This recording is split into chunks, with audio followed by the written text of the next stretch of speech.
ଶ୍ରୀମଦ୍ଭାଗବତ ତୃତୀୟ ସ୍କନ୍ଧ ପଞ୍ଚବିଂଶୋଧ୍ୟାୟ। ସନକ ଉବାଚ ତତଜ୍ଞ କପିଳ ମହର୍ଷି ଜନ୍ମ ହୋଇଲେ ମର୍ତ୍ତ୍ୟ ଆସି। ଜନ୍ମ ବର୍ଜିତ ସେ ଅଟନ୍ତି ଆତ୍ମାରେ ଜ୍ଞାନ ପ୍ରକାଶନ୍ତି। ପୁରୁଷ ଶ୍ରେଷ୍ଠ ସେ ଅଟନ୍ତି ଯୋଗୀଙ୍କ ମଧ୍ୟ ଯୋଗୀପତି। ତାହାଙ୍କ ଚରିତ ଶୁଣିଛି ମୋ ଆତ୍ମା ସନ୍ତୁଷ୍ଟ ନୋଇଛି। ଭକ୍ତରୁ ଚିର ରୂପ ଧରି ଆତ୍ମା ମାୟାରେ ଯାହା କରି ସେସବୁ କହ ମୋର ମୋ ଆଗରେ ତାହା ମୁଁ ଶୁଣିବି ଶ୍ରଦ୍ଧାରେ। ସୁତ ଉବାଚ ଆପଣ ପଚାରିଲେ ଯାହା ବିଦୁର ପୁଛିଥିଲେ ତାହା। ମୈତ୍ରେୟ ତାଙ୍କୁ କହିଥିଲେ ଏବେ କହୁଛି ଶୁଣ ଭଲେ। ମୈତ୍ରେୟ ଉବାଚ ପିତା ଅରଣ୍ୟ ଗଲେ ଯହୁଁ ମାତାର ପ୍ରିୟ କାର୍ଯ୍ୟ ତହୁଁ କରିବା ପ୍ରାଇ ସେ କପିଳ କହି ରହିଲେ ବିନ୍ଦୁସର ତୀର। ତତ୍ତ୍ୱ ମାର୍ଗରେ ପାରଦର୍ଶୀ ଅଟନ୍ତି କପିଳ ମହର୍ଷି। ନିଜ ସୁତକୁ ଦେବହୂତି ବିନୟେ ପରି ପୁଛନ୍ତି। ଦେବହୂତିର ଉବାଚ ତୁ ଅର୍ଜ ନିର୍ଗୁଣ ନିର୍ଲୋପ ତୋହର ଭଜନ ପ୍ରତ୍ୟକ୍ଷ। ନାରୀ ସ୍ୱଭାବେ ମୁହିଁ ମନ୍ଦ ନ ଜାଣେ ଆତ୍ମା ଭଲ ମନ୍ଦ।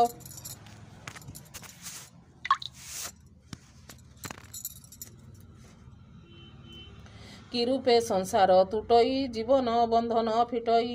ମୁଁ ଯେ ଅଜ୍ଞାନ ଅନ୍ଧମତି ସ୍ୱଭାବେ ଜନ୍ମ ମୁଁ ଯୁବତୀ। ତୁ ମୋତେ ଜ୍ଞାନ ଚକ୍ଷୁ ଦେଇ ଉଧର ଦୁର୍ଗତି ଖଣ୍ଡଇ।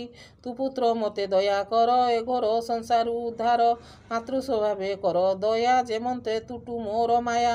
ମୈତ୍ରେୟ ଉବାଚ ମାତା ବଚନେ ହୃଷୀକେଶ ତତ୍କ୍ଷଣେ ଧରି ମୁଁ ନିବେଶ। ଅଶେଷ ଦେହ ଜୀବ ବାସୀ କହନ୍ତି ପ୍ରଭୁ ବ୍ରହ୍ମ ରାଶି।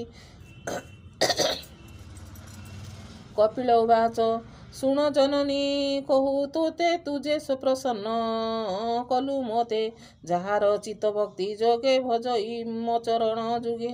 ଯେବେ ବିଷୟ ବୈରାଗ ପୂଜେ ପୂର୍ବ ଯାହାର ଭାଗ୍ୟ। ଏବେ ଘୋର ମାୟା ବନେ ନିସ୍ତରେ ଭକ୍ତି କର ଶଣେ। ଶୁଣ ଜନନୀ ମୋ ନିର୍ଗୁଣ କହିବା ଭକ୍ତଙ୍କର ଗୁଣ। ଜୀବନ କର୍ମବନ୍ଧ ପାଶେ ଯେଭାବେ ହୋଇବ ଉଶ୍ୱାସ। ଏ ଭବ ଜଳଧି ତରଙ୍ଗ ହରଇ ସାଧୁଙ୍କର ସଙ୍ଗ।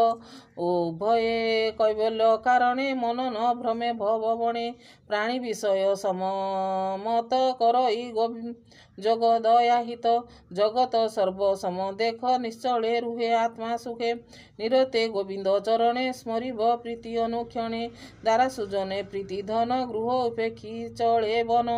ସକଳ ଧର୍ମ ଛାଡ଼ି ଦୃଢ଼େ ମୋ ଭାବେ ମତି ଅତି ଗାଢ଼େ। ମୋ ରୂପ ଗୁଣ କର୍ମ ଯେତେ ଶ୍ରବଣ କୀର୍ତ୍ତନ ନିରତେ। ଏମନ୍ତ ନିତ୍ୟ ଭାବ କରି ଏ ମାୟା ଭବୁ ଯାନ୍ତି ତରି। ଏମନ୍ତ ଭଜି ସାଧୁ ସଙ୍ଗ ତରନ୍ତି ଏ ଭବ ତରଙ୍ଗ। ଭକତ ଜନସଙ୍ଗ ଯେବେ କରଇ ଭ୍ରମି ଖଣ୍ଡ ଦେବେ। ମୋର ଚରିତ ଗୁଣ ଗାଥା କରଇ ଆନ ଚିନ୍ତା। ଶୁଣାଇ ଅଶ୍ରୁଧାର ଆନନ୍ଦେ ପୁଲକ ଶରୀର। ନିରତେ ଭଜୁ ଶ୍ରଦ୍ଧା ବଢ଼େ ଭବ ବନ୍ଧନ ପାଶ ଛିଡ଼େ।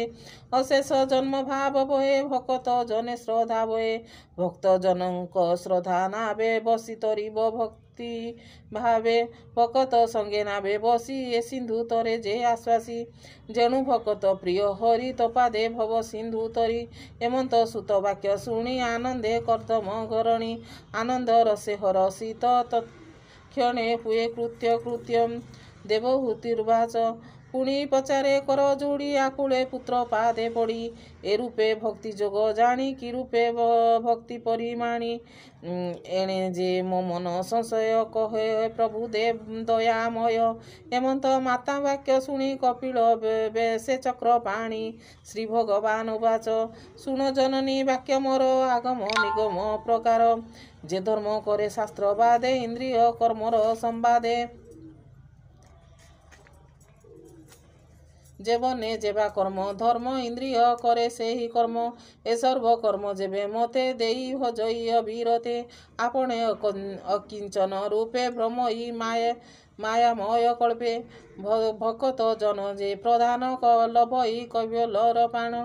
ପାନ জীব বাসন বন্ধ হরে ন বুড়ে সংসার সাগরে ব্যাধি রোগাদি এ শরীরে তুঠে ଔଷଧ পান কলে এভাবে যে করে বিচার কবল্য জীবକୁ নিস্তার নিত্য ভকত জন মধ্যে বিষ্ণু চরিত নাম ছন্দে নিরতে করে অনুদান আনন্দে সুধা জলে স্নান এমন্ত বঞ্চে দুঃখ সুখে সে মোর নিজ রূপ দেখে তার সমান অন্য জনে ন দেখি এ তিনি ভুবনে সুন্দর প্রসন্ন বদন বিকচ কমল লোচন সে রূপ ছাড়ি যার মন কল্পই কিবা প্রয়োজন মোর অমৃতময় বাণী তনু রোমাঞ্চ কনে শুনি শ্যাশ্যাম সুন্দর শরীর সর্বসম্পদ মনোহর এ রূপ গুণ চিত্ত হরে কবল্য লভে অভ্যন্তরে অষ্টৈশ্বর্য যাহা চিন্তি অনন্ত অনন্ত বিভূতি সে সর্ব খটନ୍ତି তা পায়ে সে ভক্ত জন দূর নୁହେଁ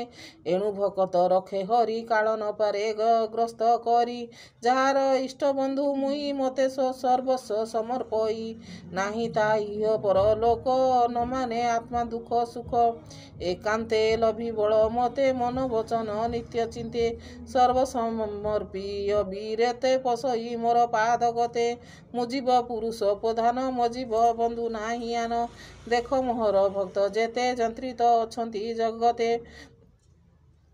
ମୋ ଆଜ୍ଞା କରୁଥାନ୍ତି ନିତ୍ୟ ଆନନ୍ଦ ବହେ ସୁଖ ଚିତେ ଦେଖ ପବନ ମୋର ଡରେ ବହଇ ବାହ୍ୟ ଅଭ୍ୟନ୍ତରେ ମୋ ଭଏ ଉଦେ ଦିବାକର ମୋତେ ଡରଇ ସୁନାସିର ମଦଣ୍ଡେ ଯମଦଣ୍ଡ କରେ ମୃତ୍ୟୁ ସକଳ ପ୍ରାଣ ହରେ ମୋତେ ଯେ ଧର୍ମ ଲୋକ ରଖେ ଅଗ୍ନି ଜଳ ହିଁ ସର୍ବଭକ୍ଷେ ଶଶାଙ୍କ ଦିଶଇ ଆକାଶେ ପ୍ରାଣୀଙ୍କ ଆଜ୍ଞା ସେ ପ୍ରକାଶେ ହେମନ୍ତ ମହାଯୋଗୀ ଜନ ଯନ୍ତ୍ରିତ ମୋହର ବଚନ ଏବେ ତୁ ଭକ୍ତି ଯୋଗ ଶୁଣ ଜେନେ ଜୀବର ପରିତ୍ରାଣ ଯେ ଭାବେ ସଂସାର ତୁଟେ ସୁହୃଦ ଦୃଢ଼ ଗଣ୍ଠି ଫିଟେ ତାବତ ତମ ମନ ତମ ନାଶେ ନିର୍ମଳ ଜ୍ଞାନ ହିଁ ପ୍ରକାଶେ ଏଣୁ ଏ ତତ୍ତ୍ୱଜ୍ଞାନ କହି ଶୁଣ ଜନନୀ ମନ ଦେଇ ଏମନ୍ତ ତତ୍ତ୍ୱଜ୍ଞାନ ଜାଣି ଯେ ଭାବେ ଭଜେ ଚକ୍ରପାଣି ଅନାଥ ଅନାଥ ନର ହରି ସେ ଦୟା ସାଗର ମୁରାରୀ ଯେତେ କହିଲେ ଉପଦେଶ ସୁଜନେ କ୍ଷଣର ସେ ରସ ତୃତୀୟ ସ୍କନ୍ଧେ ଭାଗବତ କହିଲା ଦାସ ଜଗନ୍ନାଥ ଇତି ଶ୍ରୀମଦ୍ ଭାଗବତେ ମହାପ୍ରାଣ ପରମହଂସ ସଂହିତାଏ ବୈୟାସିକା ତୃତୀୟ ସ୍କନ୍ଧେ କପିଳ ଦେବହୂତି ସମ୍ବାଦେ ନାମ ପଞ୍ଚବିଂଶୋଧ୍ୟାୟ ଶ୍ରୀମଦ୍ ଭାଗବତ ତୃତୀୟ ସ୍କନ୍ଧ ପଞ୍ଚବିଂଶୋଧ୍ୟାୟ।